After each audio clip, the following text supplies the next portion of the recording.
Welcome to SAM Conversation, a program of South Asia Monitor. I'm Col Anil Bhat, and I have the pleasure of welcoming Mr. Jayant Prasad, former ambassador to Afghanistan, Algeria, Nepal, and the United Nations Conference on Disarmament at Geneva, and also Director General Manohar Parrikar Institute of Defense Studies and Analyses. He's also held a number of prestigious and important diplomatic assignments. We have Maj Gen Sudhakar Jee, who from the National Defense Academy and the Indian Military Academy was commissioned into the Manohar Regiment in June 1983. In later years, commanded the brigade at Tawang, commanded the division in eastern Ladakh, where a lot has been happening since the past year.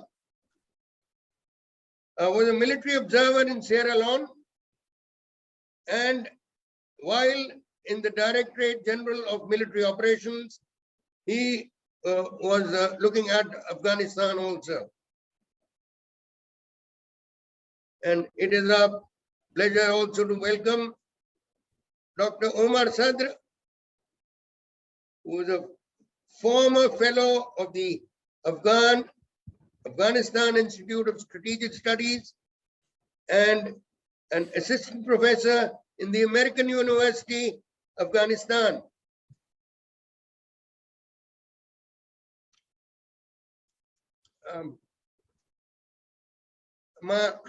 The subject for us is the Afghanistan Conundrum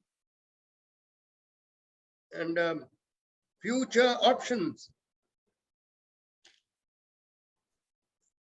And the least I can say is that one wonders from where to begin. Very briefly, 20 years ago, India was the first of the countries to establish its consulates there, and the first of the countries to begin a very major program of assistance, which started with food and reconstruction, which included important buildings, the Afghanistan Parliament and many others, and a very important road from Zanaj to Dilaram, constructed by the Border Roads Organization. Now, it beats the imagination of a lot of us who've been looking at Afghanistan, how or why the United States left Afghanistan the way it did. 20 years after it came there, 14,000 US troops left on 30th August, based on an agreement between the US and the Taliban at Doha, without the involvement of the elected Afghanistan government. This is, to say the least, ridiculous, as the aim of the United States was, cornering the Al-Qaeda, and they've got a commitment, so to speak, from the Taliban that they will not allow the Al-Qaeda to carry out any anti-US activity on Afghan soil. Well, the irony is that the Al-Qaeda and the Taliban have been in cahoots since before 20 years and are still so. And the US perception or policy that Taliban and Haqqani are two different organizations is also, to say the least, rather misplaced. Let's take a look at what they've left there. 70 mine-resistant ambush-protected vehicles, costing about $1 million each. 73 aircraft. Some, we believe, have been taken away by, let's hope it's true, by the Northern Alliance personnel to Panjshir. Counter-rocket artillery and mortars, unspecified number. Over 20,000 hand grenades.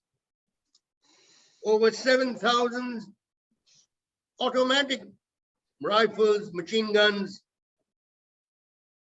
and 1,400 or so grenade launchers. Between 2004 and 2016, US the Department of Defense funded for 600,000 weapons to be provided there. Now, We on News put out a detailed report a few days ago that the US spent short of $3 trillion on Afghanistan. Almost all of it was spent on the weapons, most of the weapons which have been mentioned just now, for the Afghan forces. And all of it, now these were sold for the Afghan forces. So all the short of $3 trillion that were spent have come back to the US. This is what the We on News report clearly stated.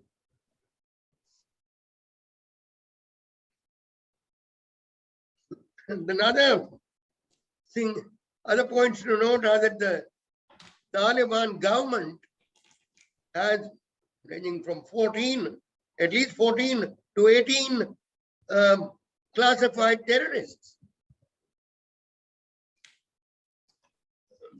China reportedly released $31 million for the Taliban government.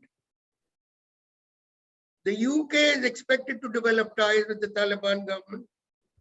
And General Mark Milley, Joint Chief of Staff of the United States Forces, said on September 1 that the US may coordinate counter-terrorist operations with the Taliban against the ISIS Khorasan. It keeps reading like the theater of the absurd. Out of many of the weapons mentioned, one is apprehensive that they may land up being used against India.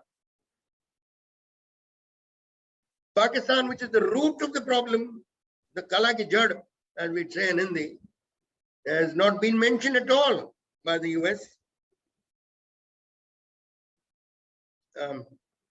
I can carry on, but I think I will stop here and request Mr. Prasad to throw whatever light he can.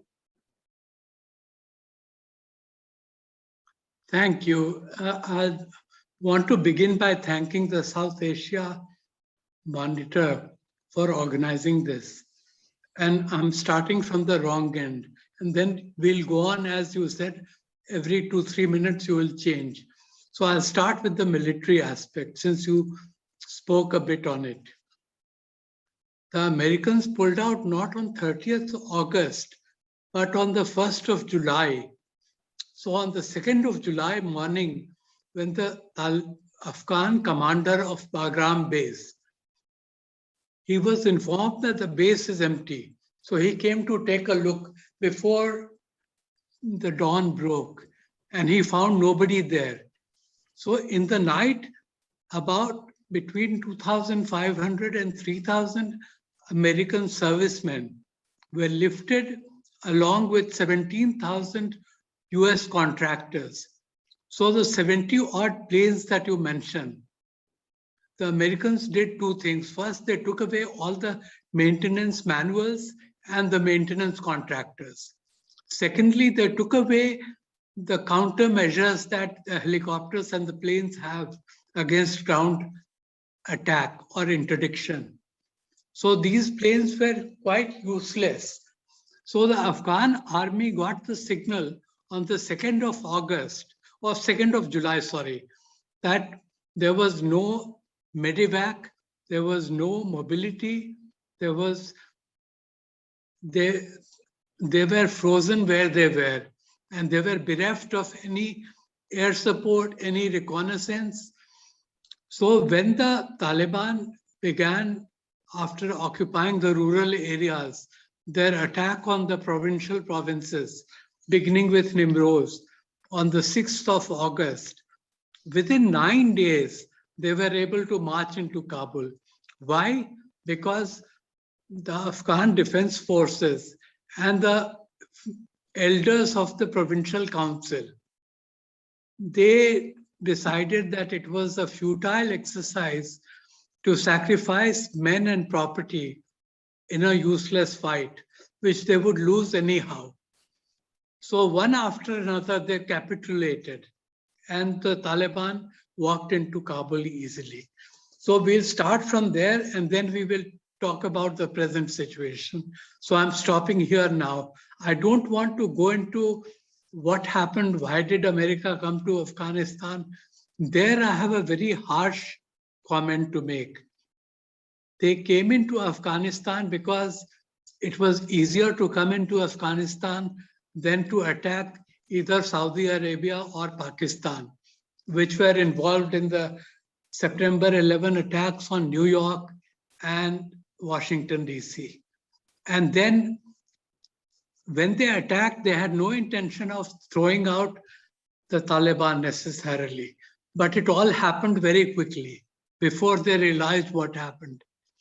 And then before Afghanistan settled down, they went off to Iraq in 2003 for a regime change there.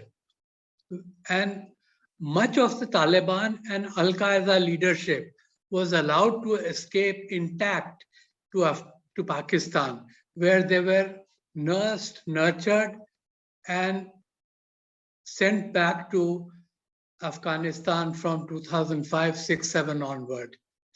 And so at the height of the insurgency, in 2008, 9, in 2010, Americans had nearly 100,000 US troops in Afghanistan. But at the end of the Obama presidency, there were only 10,000. And at the end of the Trump presidency, there were only 5,000. So America got out because it wanted to cut its losses.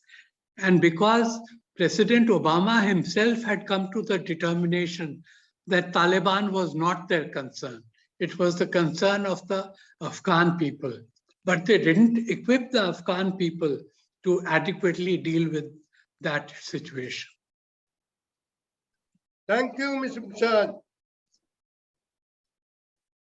Omar, I request you now to come out with whatever you can. I can appreciate that there may be some things you may feel hesitant. We leave it to you. But whatever you can to throw light and to, because it's only by coming to know what all is involved, the history and the geography, can we even start suggesting something which, perhaps the government can take on. Please. Thank you so much. And my gratitude to you and the South Asia Monitor for organizing this webinar. Let me start with explaining the current status in Afghanistan. And to highlight that, I think at the moment, Afghanistan is undergoing a number of crises. And those include, first of all, a political crisis, because the Taliban took over Kabul by force.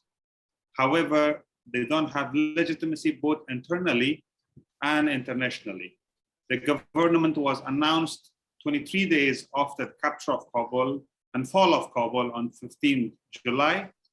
They came up with the list of cabinet quite late. It took them almost 3 weeks to form a cabinet, but also reports indicate that Hamid Faiz, chief of ISI, has directly intervened the process in order to form the cabinet.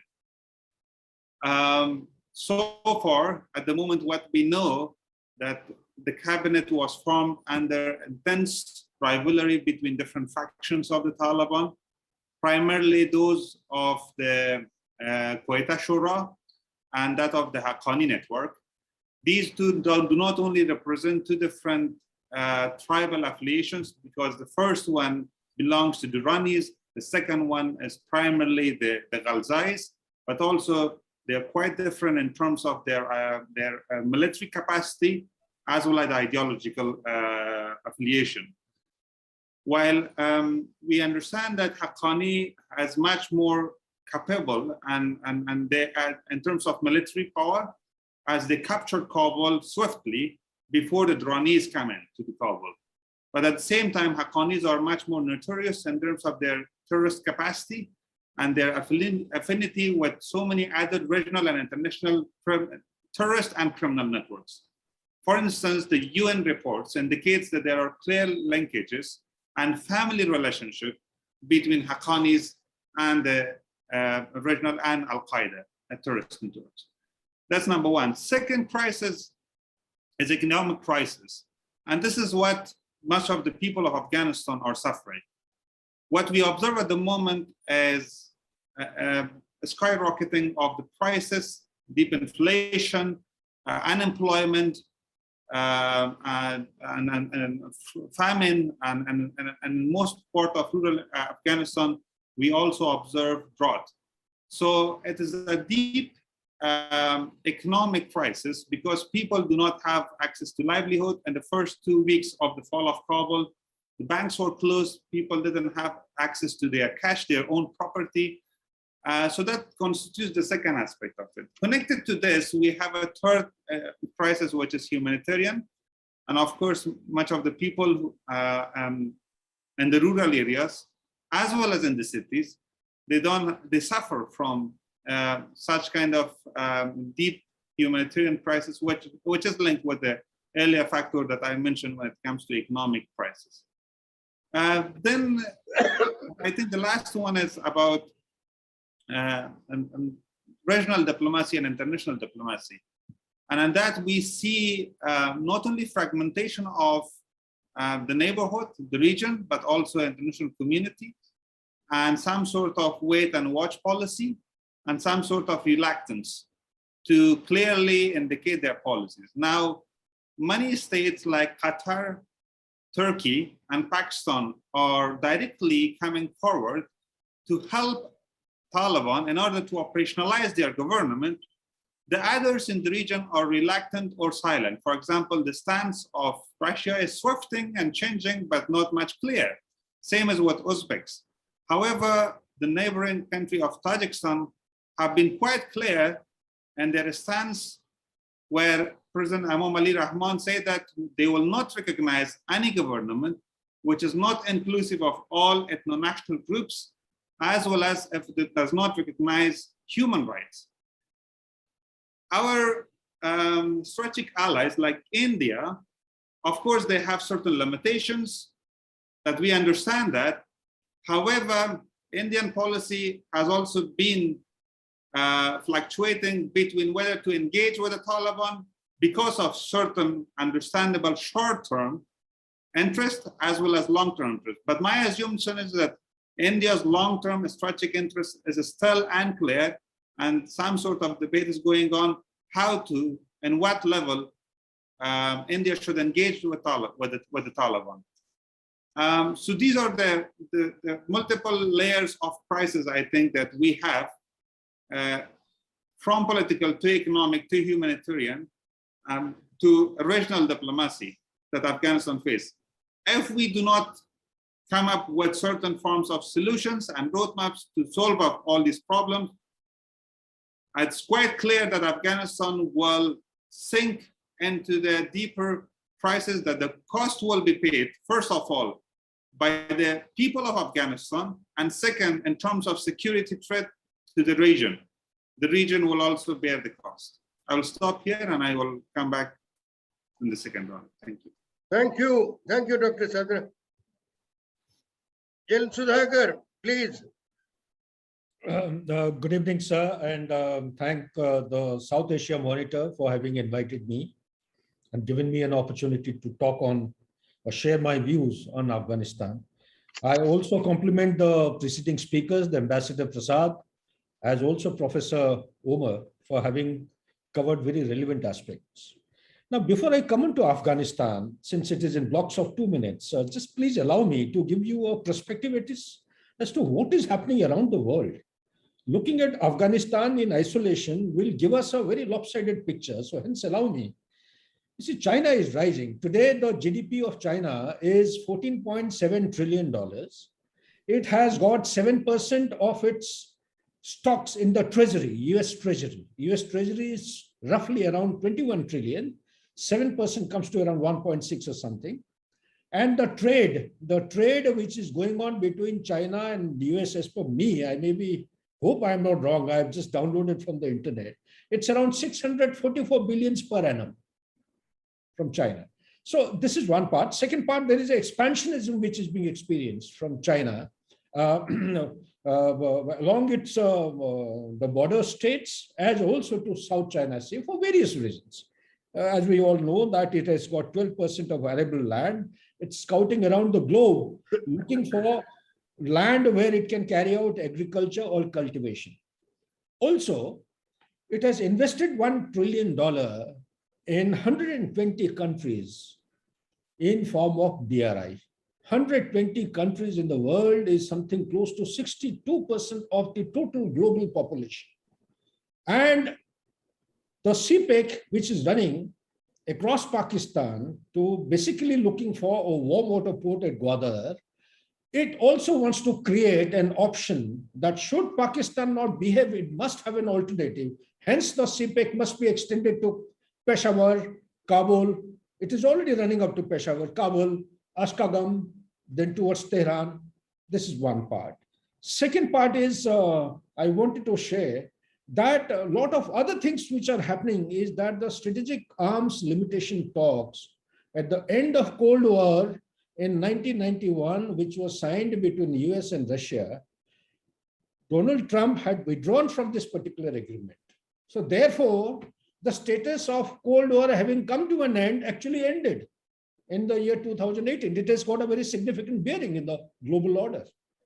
Also, another issue I wish to highlight in the perspective of Afghanistan, surrounding nations, is that there was a JCPOA signed with Iran to have a deal with regard to the nuclear fissile material production.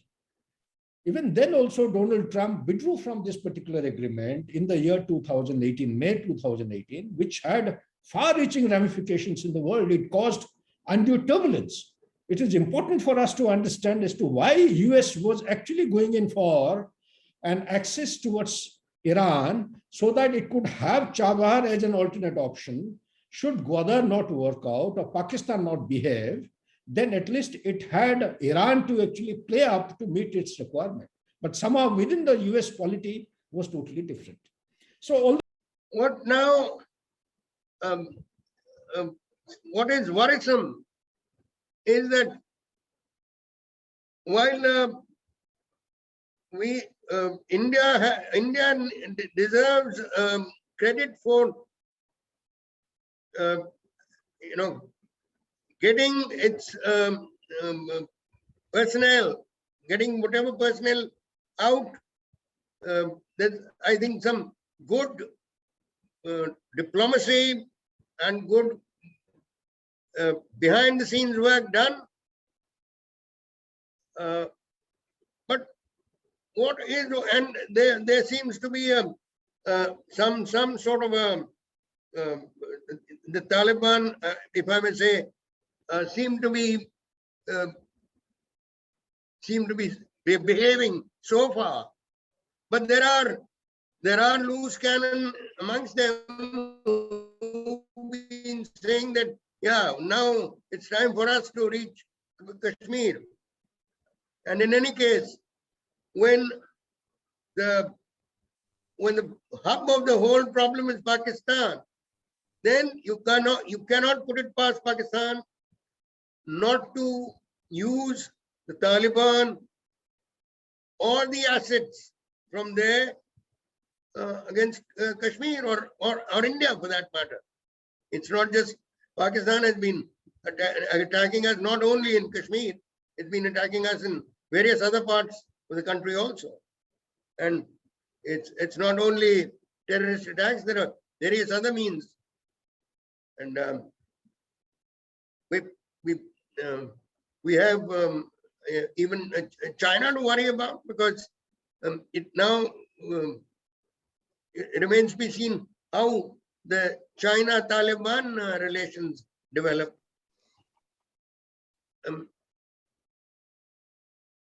Ambassador Prasad, your further thoughts on this? Look, Pakistan has virtually taken ownership of what has happened in Afghanistan. Yeah. Dr. Omar Sadr mentioned that the chief of Pakistan's ISI, General Faiz Hamid, was in Kabul on the 5th, the same night that the Pakistan Special Operation Group's battalion was inducted into Panjshir. Panjshir, yes, yes. The same night that Pakistan attacked helicopters and drones and heavy artillery bombarded the NRF positions. And so the valley was taken over the next day. And the resistance has moved up the mountainsides. And the valley has been vacated, which the Taliban has gone and occupied. So Pakistan would not have done this free. There is a quid pro quo. If Pakistan helped the Taliban actively in Panjshir, it would be in return for something tangible. And the most tangible thing would be to create trouble for India. So the link is very clearly established. But after having said that, I want to go one step back, because I think you began by saying something which you felt was absurd, that United States is going to have intel cooperation with Taliban. Why? Because US retains some what is called over the horizon capacity, but it has no surveillance or intelligence on ground. And you remember that before the Americans pulled out of Kabul airport, there was a bombing which was ascribed to ISIS, ISK or Daesh. And then the Americans bombed two locations, one in Jalalabad and one in Kabul. And the Kabul location that was bombed, a person from northern Afghanistan, Zamorai Ahmadi, who worked as an engineer in a California-based NGO called Nutrition and Education International. He was killed along with 8 other family members. And how was he targeted? He was targeted by a drone, but he must have been targeted on the basis of some ground intelligence. Now, who is providing ground intelligence from Kabul? Because the Kabul security chief was declared to be Khalilur Rahman Haqqani, the brother of Sirajuddin, uncle of Sirajuddin Haqqani, and the brother of Jalaluddin Haqqani, who is now the Minister of Refugees. So it is very well known that the Haqqani network has had a very tolerant attitude towards Daesh, and some of its members have become members of the Daesh. Of course, it has a very close connection with Al-Qaeda, with the LET, with the JEM, and with terrorist groups which affect other countries to Afghanistan's north and northeast, that is Uzbekistan, Tajikistan, and China. So the thing is that the regional situation which Dr. Sadr referred to is also changing. Till the Americans were in Afghanistan, till the middle of last month, all the neighbors of Afghanistan who have contiguity with Afghanistan, Iran, Pakistan, China, and to some extent also Russia, although it's not a contiguous state, but it has a military presence. The 205 Motorized Division is present. It's a Russian division. It is present in Tajikistan. And it has carried out military exercises with Uzbekistan and Tajikistan just last month. So all of these countries were quite okay with America or anxious to have America leave Afghanistan. US troops getting out of Afghanistan. It was a big relief for Pakistan, for Iran, for China, and for Russia. But the Americans having gone from there, now you see there is a little bit of a rethink. The Iranian president, for example, has called for elections in Afghanistan and a permanent government to replace this temporary government after the will of the people has been ascertained. The head of the Quds force, General Soleimani's successor, he has gone on record as having said that he's watching the situation, but he will hold the present regime accountable for any harm that comes to the Shia and Hazara minority. So the Iranian spokesman has earlier spoken about waiting and watching and so on.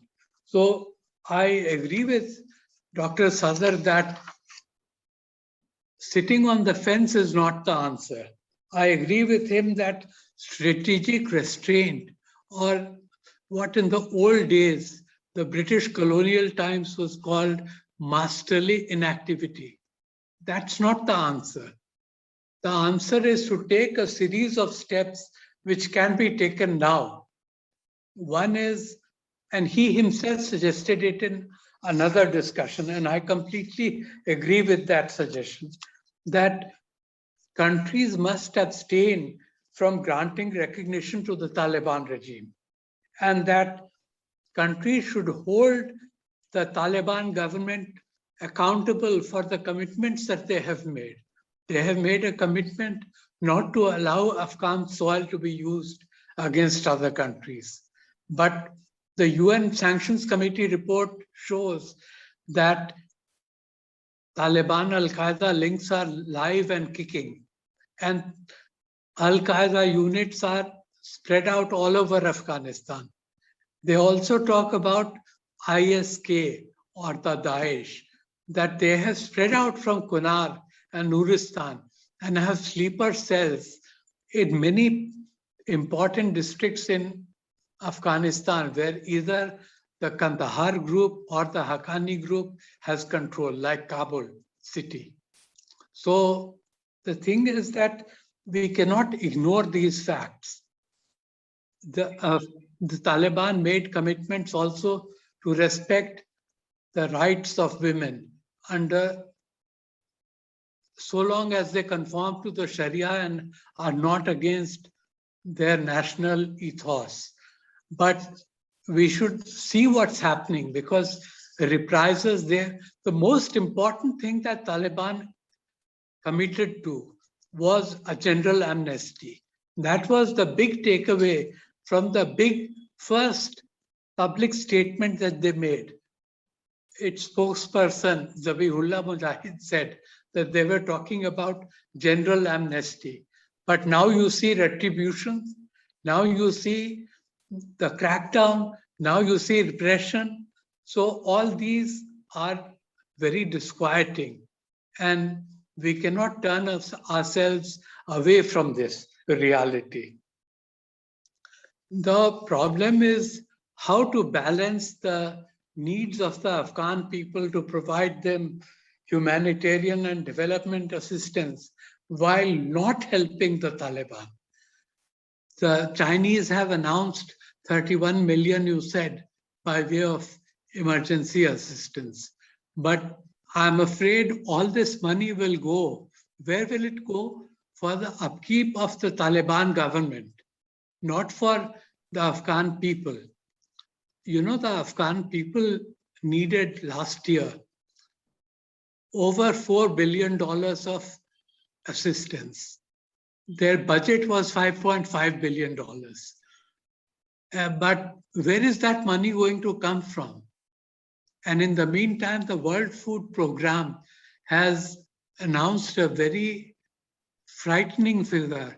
They say that 14 million Afghans out of a population of 39 million are going hungry.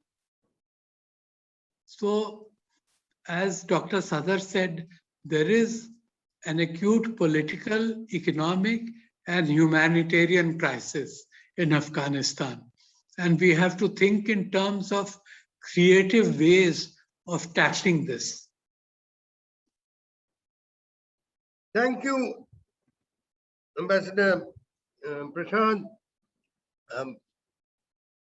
General Sudhakar Jee, you were off the air for a short while, but thank you for a lot of points that you put across. I will come back to you first. Request Dr. Omar Sadr to comment on anything that Ambassador Prasad has said and also what you said. Dr. Sadr. Thank you. And I absolutely agree with the points raised by Ambassador Prasad. Just wanted to raise a couple of more points about the nature of Taliban and what are the main trends and public discourses in Afghanistan. Now, I see a kind of polarized situation in Afghanistan where one segment of the people and political commentators argue in favor of Taliban, and the argument is as following. Taliban is in the phase of transformation from an insurgency to a political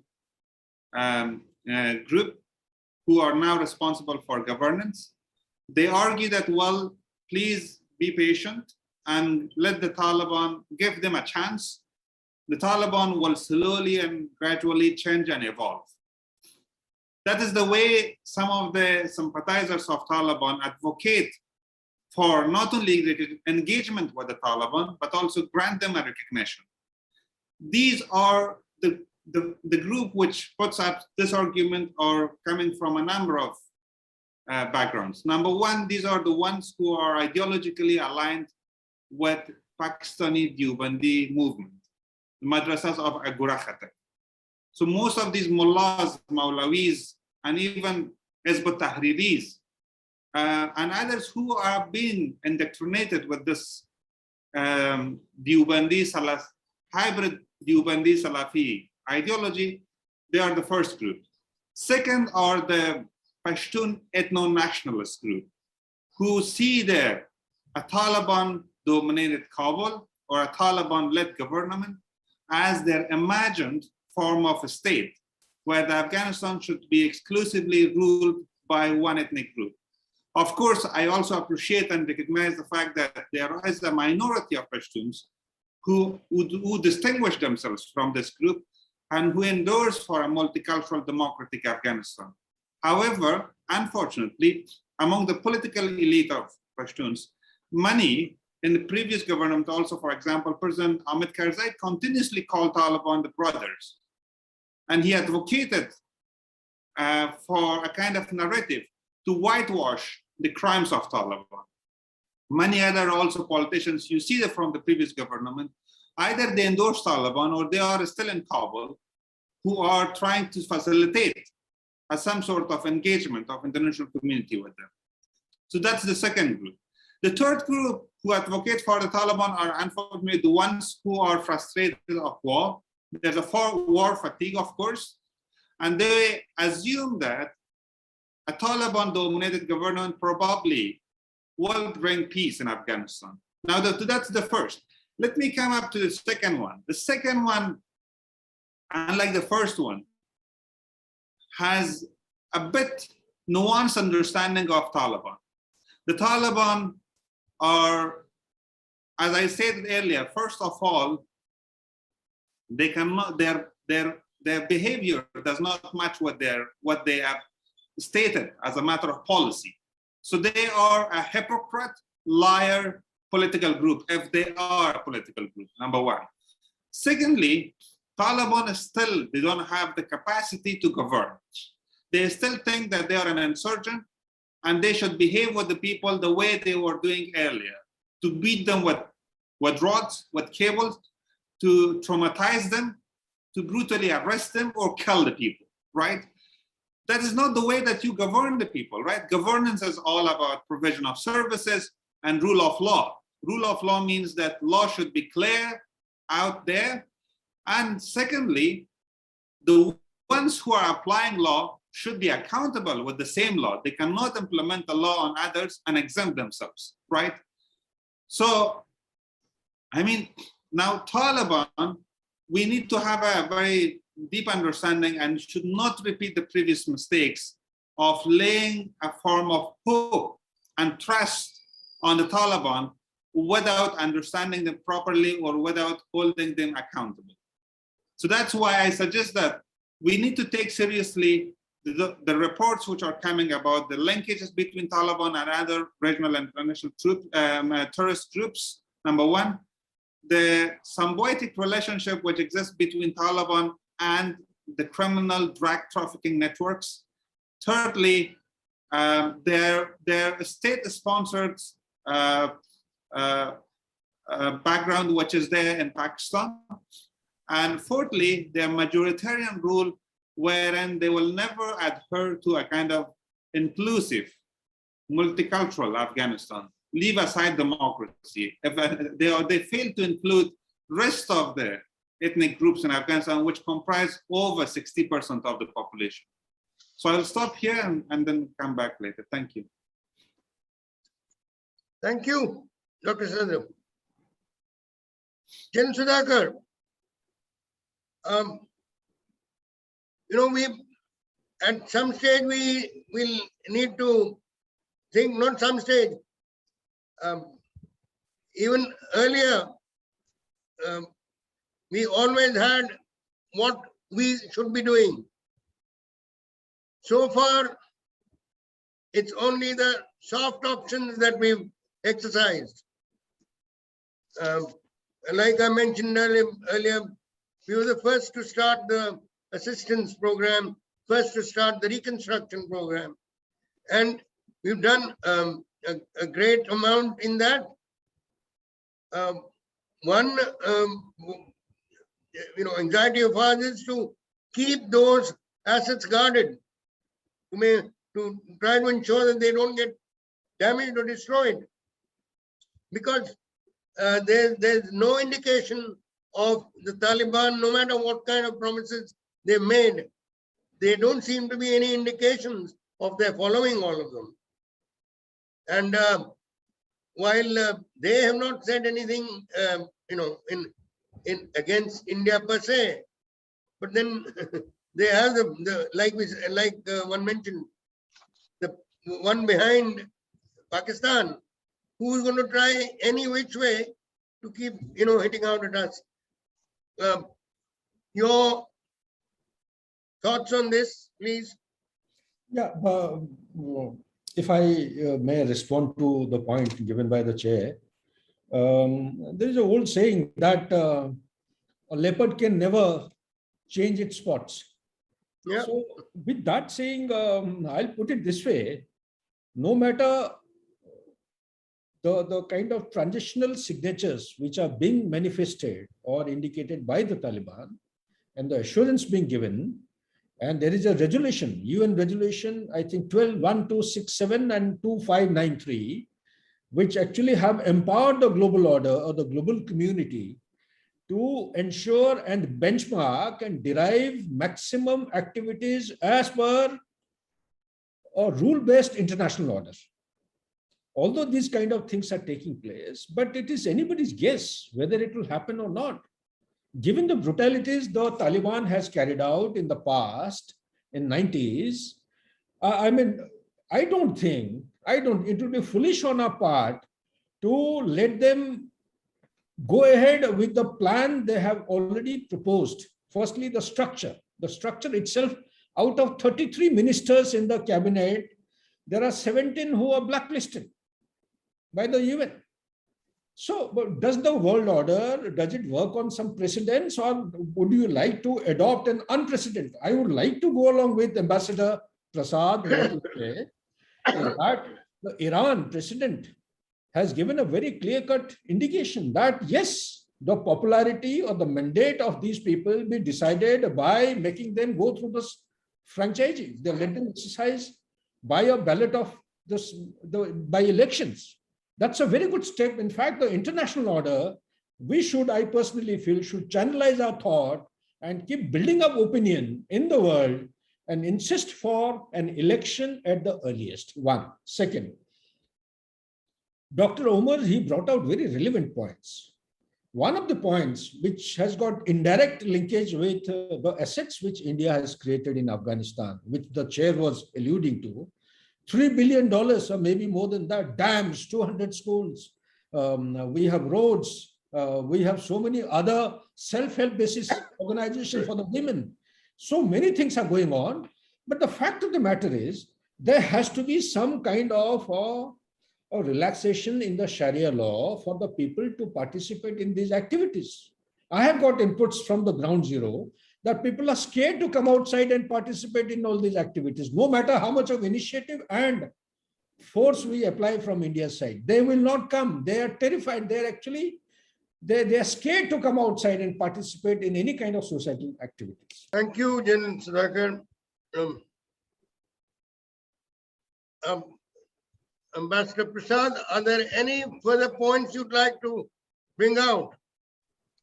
No, I think this point that was made earlier, that this government has a problem because even with good intentions that some of them might have, there is a incongruity between what you can generally call a jihadi outlook or an insurgent mindset and nation building. These are two entirely different things. Nation building requires expertise in running a government or an administration and managing a national economy. And the Taliban doesn't have the requisite expertise for either of the two. And if you look at, this has again been said before, but I'm repeating that if you look at the Taliban government, it looks like a who's who of terrorism.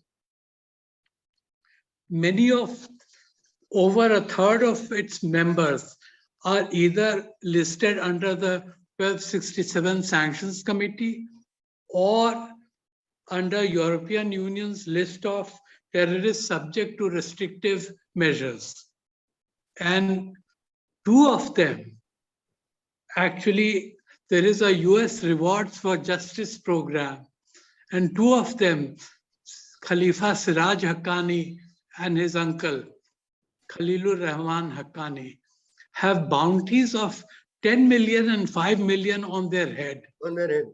So if with this kind of background, how can you expect this government to deliver or to, so all the apologists of Taliban in Kabul put together cannot answer this question.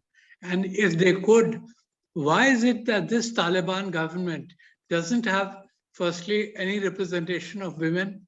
It doesn't have any representation of the Aybaks, the Turkomen, the Hazaras, and one person each from the Tajik and Uzbek communities as kind of showpieces. So I don't think that the polarization that Dr. Sadr spoke about, that's going to deepen in Afghanistan. And we are going to see quite dark days ahead. But, you know, this government in Pakistan had an opportunity, but they have passed it up, it seems. When General Faiz Hamid went to Kabul, he went with 3 objectives. 2 of them he met. The first objective, which was the most important, was to ensure that the Haqqani network got its proper share and that the government was as pro-Pakistan as possible. You know, it's very odd that in Peshawar, the government, the Taliban government, was unveiled on the 5th. And some sections of the Pakistani media published the names of the new cabinet correctly on the 6th. But the announcement was made in Kabul only on the 7th. So this tells you where the power center of this government is. It's not on the eastern side of Durand Line, but on the western side of Durand Line. And what was the second objective? The second objective of Faiz Hamid was to make sure that Mullah Baradar was kept out. So he was given a non-operative, non-important DPM's position without any specific portfolio. So one hasn't even seen Dr. Baradar after his altercation with the Haqqanis in the Arg presidential palace last week. So he's still in Kandahar, probably recovering from that shock which he had. So one doesn't know, but the third objective of Pakistan, which was a declared objective of its prime minister, its foreign minister, its army chief, that Afghanistan, through the Taliban, should have an inclusive government. But this government is far from inclusive. So Hamid failed in that objective. And then he was in Kabul while the Panjshir operation of the SSG was on. And the young Masood, who is the leader along with Amrullah Saleh, they are very brave people. They said repeatedly that they were not fighting for Panjshiris or for Tajiks, but for the whole of the freedom-loving people of Afghanistan and Republicans in Afghanistan. So on the 6th, Ahmad Masood issued an appeal for an uprising. And responding to that, a day later, Afghan women came out in many major cities. So at first, the Taliban got on the defensive and were very embarrassed. And I saw one clip on Twitter where a woman is saying something about Pakistan Murdabad. And the Taliban commander is trying to placate her by saying that, listen, sister, Pakistan is not worth one hair on your head. So they were so embarrassed that they had to say that. But the very next day, there was a crackdown on journalists covering the events and on women. And in fact, 2 women died in Herat in the protests. So the thing is that now Taliban has taken out its bare fist, and it is very visible for those who want to see it. But I'm very anguished about one thing. I wanted to say this, that how is it that Iran is calling for democracy and elections? And why is the whole of the Western community and the freedom-loving people and the democracy-loving nations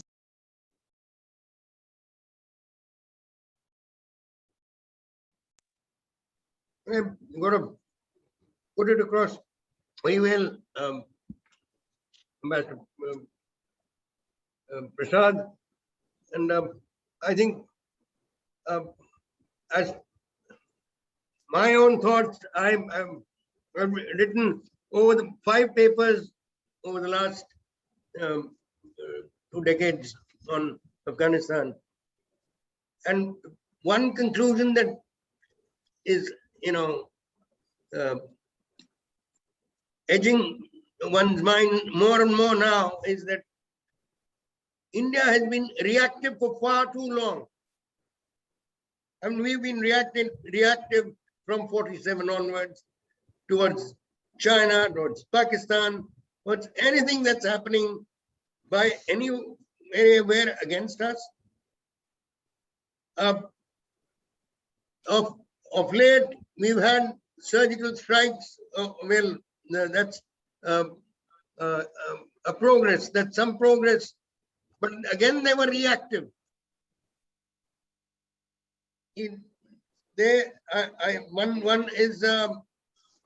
One cannot but help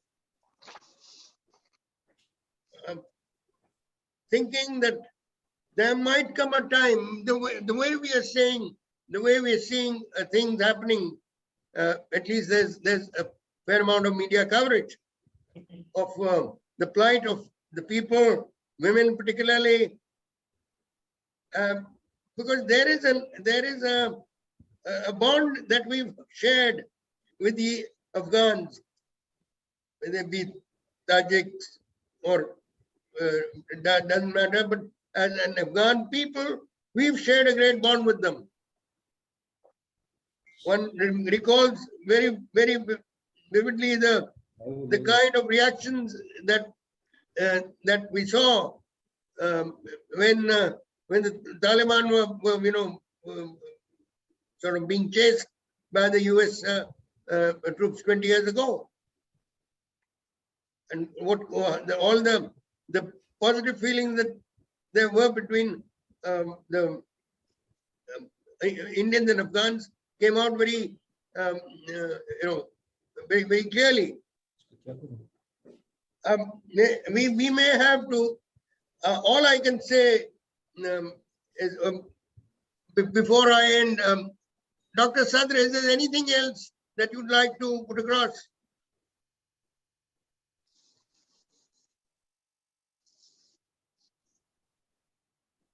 We can't hear you.